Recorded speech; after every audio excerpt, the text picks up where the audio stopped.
Keep it simple, saints.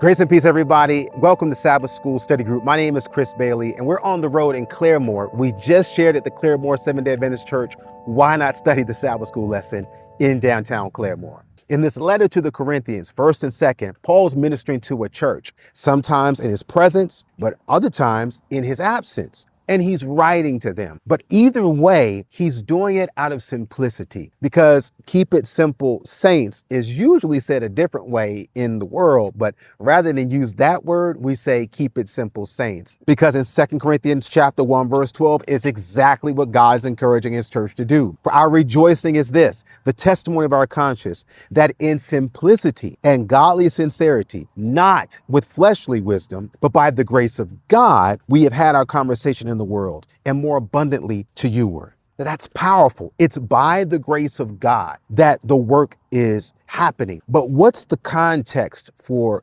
this work? What's the bowl for this fish to swim in? The gospel does best in a simple and a sincere environment. Simplicity and sincerity. That doesn't take away how the brain operates. Beyond what we think, it's what we believe. And that happens right here in our heart. So in 2 Corinthians chapter 11 and verse number 3, it's no coincidence that he continues, but I fear lest by any means, as the serpent beguiled Eve through his subtlety, so your minds should be corrupted from the simplicity that is in Christ Jesus. The simplicity that is in Christ. Remember, God speaks to our head, but he lives in our heart. It's there that we have to be sure that we keep it simple and very clear. The decision that we make to follow God, the things that we do for him while we're doing those things, that can be complex. It can get sophisticated, but the why, the who, the what, the when, and the where, those core essentials,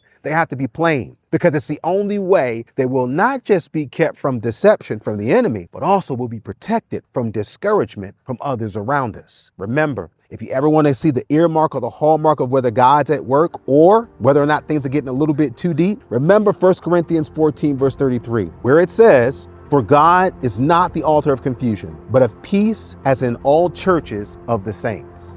All churches, everywhere, whether it's Claremore or Cleveland, no matter where we are, there should be a peace that comes from not being confusing. So I pray that we lean into simplicity, that we try to keep our core values in front of us, because when we keep the core values in front of us, it allows us to share with others the core beliefs within us.